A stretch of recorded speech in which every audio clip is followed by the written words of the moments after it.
बच्चों, आपके एग्ज़ाम आ चुके हैं, बहुत ही कम समय बचा है, तो आप लोग लगातार अभ्यास करते रहिए। हर प्रश्न को अच्छी तरह से पढ़िए और उसे याद करते रहिए, तभी आपके बोर्ड एग्ज़ाम में अच्छे मार्क्स आएंगे। मैं बस आपसे इतना ही कहना चाहता हूँ।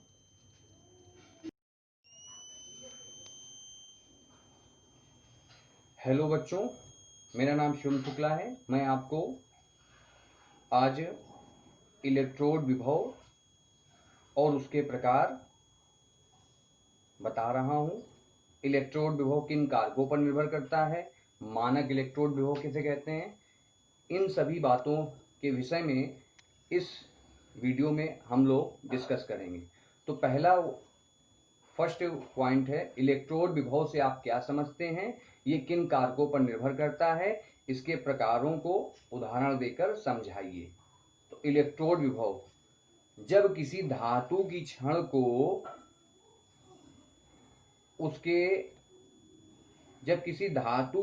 को उसके आयनों के विलयन में डुबोया जाता है, तो धातु के अंतर पृष्ठ और विलयन के बीच में उत्पन्न विभव को इलेक्ट्रोड विभव कहते हैं। देखिए जरा,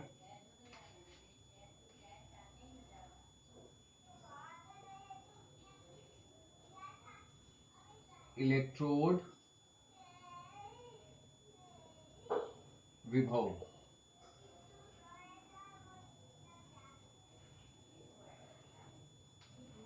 जब किसी धातु की छड़ को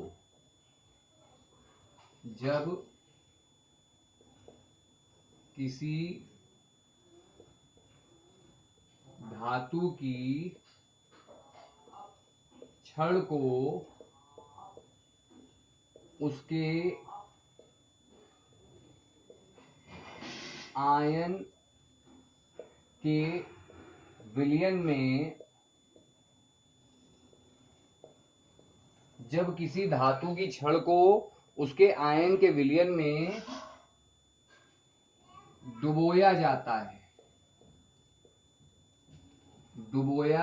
है तो धातु के अंतर पृष्ठ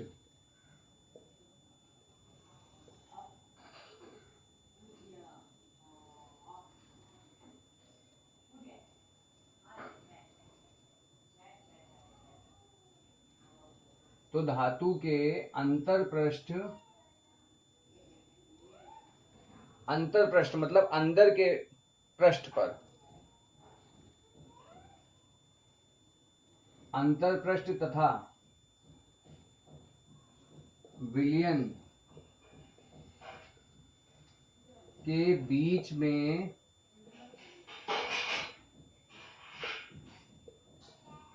उत्पन्न विभव को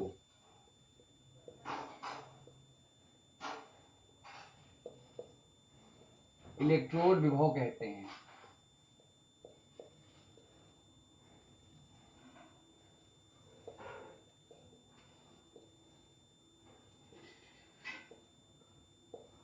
बच्चों, इसको एक बार फिर से देख लीजिए, फिर आगे बढ़ते हैं। इलेक्ट्रोड विभव, जब किसी धातु की छड़ को उसके आयन के विलयन में डुबोया जाता है तो धातु के अंतरपृष्ठ तथा विलयन के बीच उत्पन्न विभव को इलेक्ट्रोड विभव कहते हैं। इलेक्ट्रोड विभव को ई से प्रदर्शित करते हैं, इसे ई से प्रदर्शित करते हैं।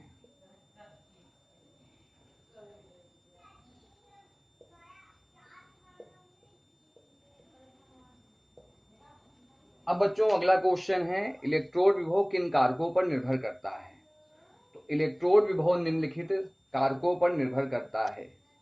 अब हम लोग बच्चों पढ़ेंगे इलेक्ट्रोड विभव किन कारकों पर निर्भर करता है। इलेक्ट्रोड विभव निम्न कारकों पर निर्भर करता है।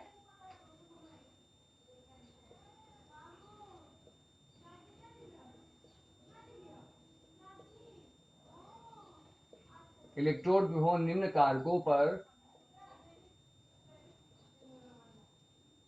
निर्भर करता है। बच्चों पहला कारक है धातु द्वारा इलेक्ट्रॉन त्यागने की प्रवृत्ति।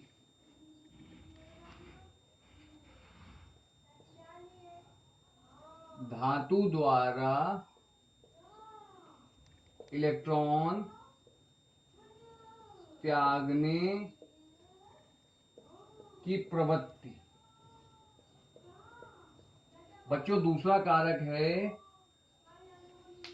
धातु विलयन में धातु आयन की सांद्रता। विलयन में धातु आयन की सांद्रता। बच्चों तीसरा कारक है, जो तीसरा कारक है वो है विलयन का ताप। ध्यान दीजिए आप, तीसरा कारक है विलयन का ताप। विलयन का ताप। बच्चों अगर आप सही से ध्यान देंगे तो आपको एक एक चीज अभी याद हो जाएगी। इलेक्ट्रोड विभव निम्न कारकों पर निर्भर करता है। पहला कारक है धातु द्वारा इलेक्ट्रॉन त्यागने की प्रवृत्ति, दूसरा कारक है विलयन में धातु आयन की सांद्रता, और तीसरा कारक है विलयन का ताप। अब बच्चों हम लोग पढ़ते हैं इलेक्ट्रोड विभव के प्रकार। इलेक्ट्रोड विभव बच्चों दो प्रकार का होता है, आक्सीकरण विभव, अपचयन विभव। इलेक्ट्रोड विभव के प्रकार। इलेक्ट्रोड विभव दो प्रकार का होता है। बच्चों पहला होता है आक्सीकरण विभव। आक्सीकरण विभव जब धातु आयन में परिवर्तित होती है तो उत्पन्न विभव को आक्सीकरण विभव कहते हैं। पहला है आक्सीकरण विभव और दूसरा है अपचयन विभव। तो बच्चों सबसे पहले आक्सीकरण विभव में आते हैं। जब धातु आयन में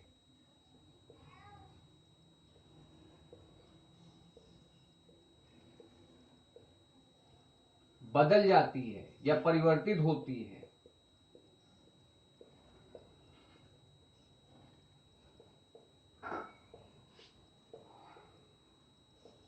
तो उत्पन्न विभव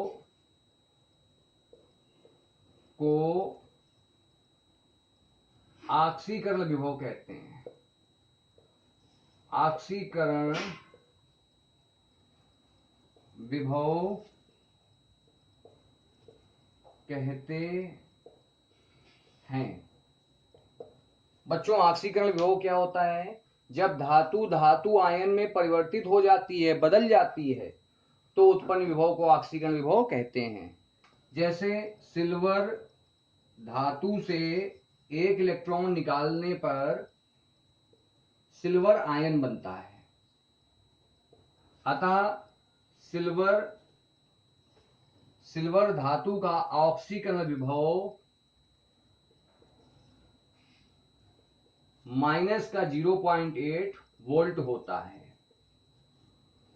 दूसरा उदाहरण है कॉपर धातु से 2 इलेक्ट्रॉन निकालने पर क्यूप्रिक आयन बनता है। अतः कॉपर धातु का ऑक्सीकरण विभव, देखिए Cu पहले लिखेंगे फिर Cu2+ लिखेंगे, तो Cu-Cu2+, ऐसे ही ऊपर लिखेंगे Ag/Ag+, तो आपका ये इसका होता है -0.034 वोल्ट। बच्चों एक बार और देख लीजिए आक्सीकरण विभव। जब धातु आयन में परिवर्तित होती है तो उत्पन्न विभव को आक्सीकरण विभव कहते हैं। जैसे सिल्वर धातु से एक इलेक्ट्रॉन निकालने पर सिल्वर आयन बनता है, इसका ऑक्सीकरण विभव माइनस का 0.8 वोल्ट होता है। ऐसे ही कॉपर धातु से 2 इलेक्ट्रॉन निकालने पर कॉपर आयन बनता है, इसका ऑक्सीकरण विभव माइनस का 0.34 वोल्ट होता है। बच्चों अगला विषय है अपचयन विभव। अपचयन विभव, जब धातु आयन धातु में परिवर्तित होता है तो उत्पन्न विभव को अपचयन विभव कहते हैं। तो बच्चों हम लोग पढ़ेंगे अपचयन विभव। नंबर 2, अपचयन विभव।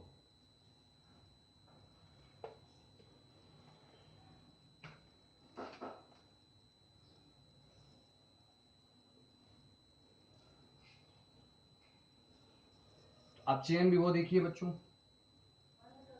जब धातु आयन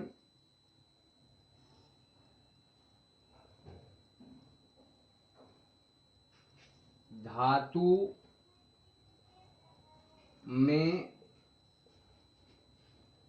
परिवर्तित, जब धातु आयन धातु में परिवर्तित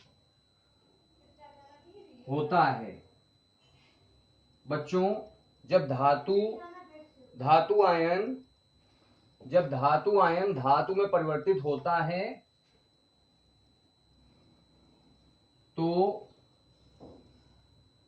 उत्पन्न विभव को, बच्चों उपचयन विभव, जब धातु आयन धातु में परिवर्तित होता है तो उत्पन्न विभव को अपचयन विभव कहते हैं। अपचयन विभव कहते हैं। बच्चों ये इसका उल्टा हो जाता है, यानी उल्टा कैसे? अब आपका सिल्वर आयन यानी धातु आयन एक इलेक्ट्रॉन ग्रहण करेगा और ये बदल जाएगा आपका, सिल्वर धातु ने एक इलेक्ट्रॉन ग्रहण किया और बन गया, सिल्वर आयन ने एक इलेक्ट्रॉन ग्रहण किया और ये बन गई सिल्वर धातु। ऐसे ही बच्चों क्यूप्रिक आयन ने 2 इलेक्ट्रॉन ग्रहण किए और ये आपका बन गया कॉपर धातु।